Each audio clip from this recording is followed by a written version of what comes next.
Guys, unbelievably epic wind conditions out here tonight.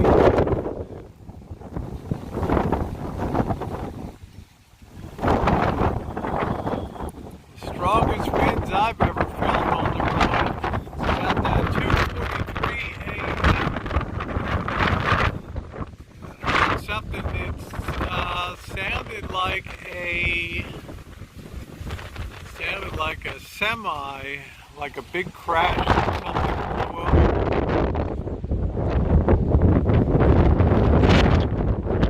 Unbelievable.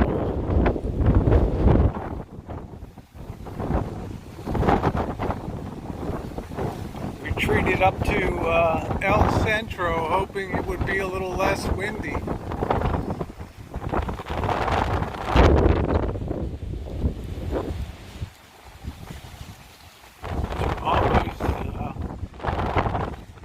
I judge 50, 60 mile an hour gusts here.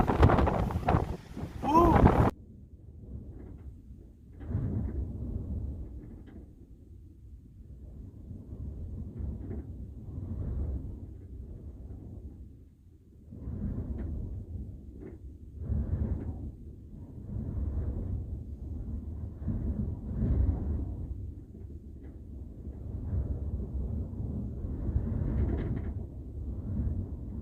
Fan is shaking. That noise you hear, that rattling, is stuff hitting the van on the outside.